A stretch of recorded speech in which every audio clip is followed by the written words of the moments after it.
সেতু না থাকায় চরম দুর্ভোগে গাজীপুরের কাশিমপুর ডঙ্কারবিল এলাকার বাসিন্দারা। ঘাটে নেই যাত্রী ছাউনি, নেই টয়লেটের ব্যবস্থা, নেই চলাচলের ন্যূনতম সুবিধা। তবুও জীবনের ঝুঁকি নিয়ে নৌকা ও ট্রলার ব্যবহার করে প্রতিনিয়ত চলাচল করে হাজারো মানুষ।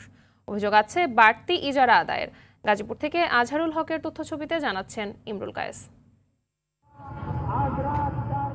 গাজীপুরের কাশিমপুর উপজেলার ইসলামপুর এলাকার মানুষকে এভাবেই পারাপার হতে হয় নৌকা বা ট্রলার দিয়ে। অথচ যে ঘাট দিয়ে মানুষের যাতায়াত তাতে নেই কোনো সুযোগ সুবিধা।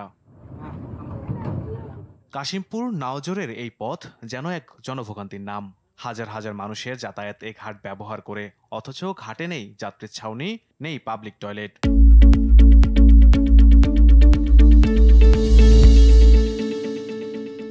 যাত্রীদের ওঠানামার সিঁড়িও নেই, ফলে চরম ভোগান্তিতে এ পথের যাত্রীরা।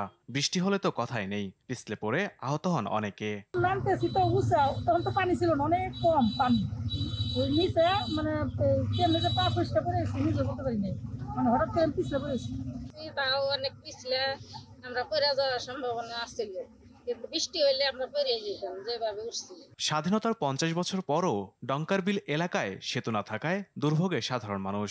অভিযোগ আছে ট্রলার প্রতি কাশিমপুর ঘাটে 70 টাকা করে চাঁদা আদায়ের। ট্রলারে মালামাল নিলে দিতে হয় বাড়তি খাজনা, অথচ প্রশাসন থেকে দেয়া হয়নি ঘাটের ইজারা।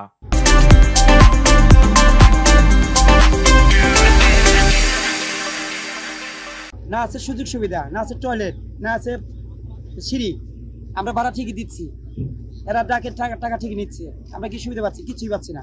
আমরা যাতায়াত করি, লঞ্চে চড়তে সমস্যা হয়, যাত্রী পড়ে যায় পিছল খায়, এখানে কোনো বস্তা ফালানো নাই। প্রতিদিন 70 টাকা করে মানে প্রতি নৌকা থেকে দেয়, একদিন না দিলে নৌকা বন্ধ হয় আবার। যাত্রীদের পারাপারের জন্য পল্টন নির্মাণ সহ অবকাঠামোগত উন্নয়ন করার আশ্বাস জেলা প্রশাসনের। খেয়াঘাটের অংশে, সরকারি অংশে পল্টন থাকতে হবে, যারা যাত্রী আছেন তাদের উঠানামার ব্যবস্থা থাকতে হবে। সংশ্লিষ্ট দপ্তরকে ইজারা যথাযথভাবে প্রদান করার জন্য আমরা তাদেরকে পত্র দেব।